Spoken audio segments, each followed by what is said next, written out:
Tu te bats pour perdre du poids? Tu te bats pour essayer d'avoir une composition corporelle adéquate?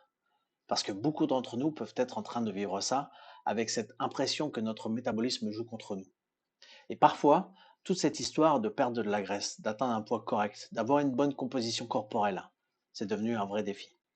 Et c'est un défi qui ne cesse de grandir.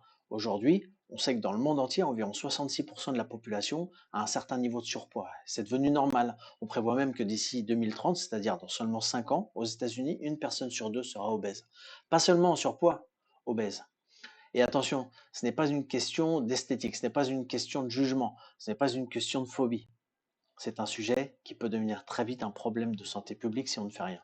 Beaucoup de gens font beaucoup d'efforts, mais le problème, c'est qu'ils finissent frustrés, piégés dans un cycle dont ils ne savent pas comment sortir. Et souvent, nous commettons dans notre alimentation des erreurs qui nous font accumuler encore plus de graisse corporelle. C'est pourquoi aujourd'hui, je veux te montrer 3 erreurs courantes.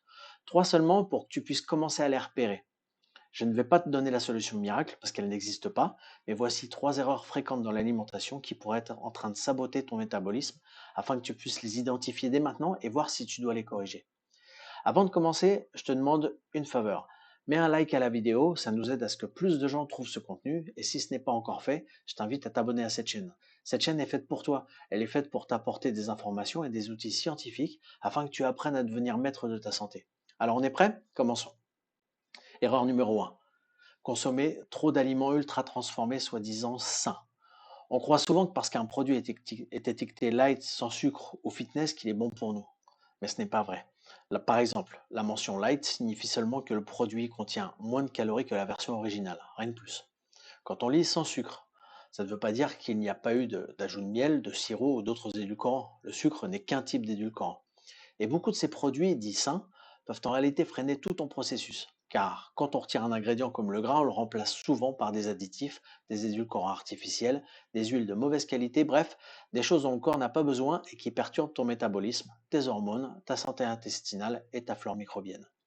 À la longue, cela peut entraîner plus de graisse, plus d'inflammation chronique et des problèmes de santé durable. Je te donne un exemple. Les barres protéinées. Beaucoup ne mettent en avant que le goût et la quantité de protéines, mais en réalité, elles sont pleines de sucre caché, de sirop de maïs riche en fructose, de colorants et d'arômes artificiels. Même chose pour les fameux yaourts light. Le fait qu'ils soient light signifie juste qu'on leur a enlevé un peu de graisse. En revanche, on les a remplis d'édulcorants artificiels comme l'aspartame.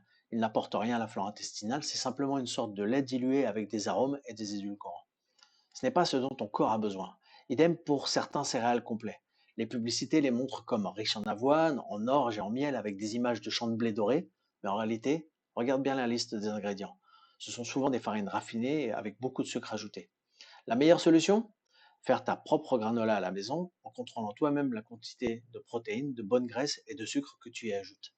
La vraie alimentation saine, ce sont des protéines de qualité, comme les œufs, le poisson, le poulet, les viandes maigres, des graisses saines comme l'avocat, l'huile d'olive, les fruits secs et les glucides qui viennent surtout des légumes, des fruits, des tubercules et des légumineuses. Bref, les aliments réels que la terre nous donne, pas ceux qui viennent d'un rayon estampillé light au supermarché. Erreur numéro 2.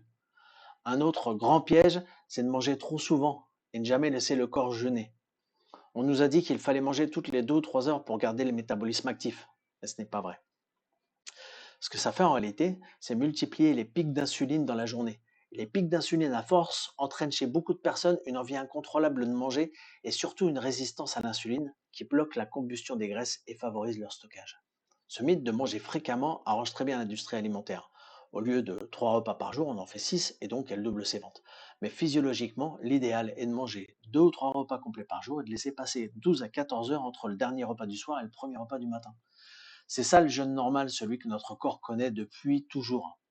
Erreur numéro 3, et peut-être la plus fréquente, la grande carence en protéines que nous compensons par des excès de glucides. Les glucides ne sont pas mauvais, ils sont nécessaires, surtout sous forme de fibres.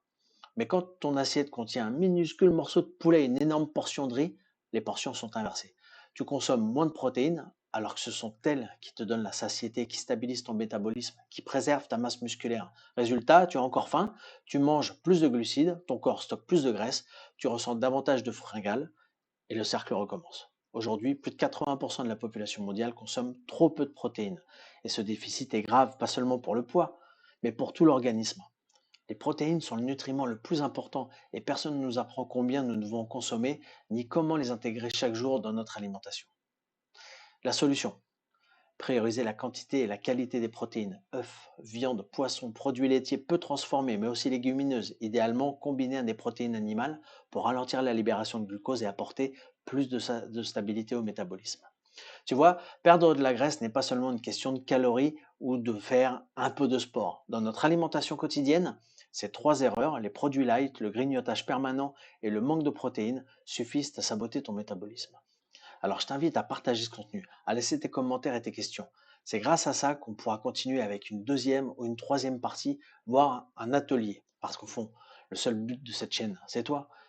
Sois maître de ta santé. Alors si ce contenu t'a aidé, mets un like, abonne-toi et active la cloche pour ne rien manquer. Je t'envoie un grand merci où que tu sois et à très bientôt.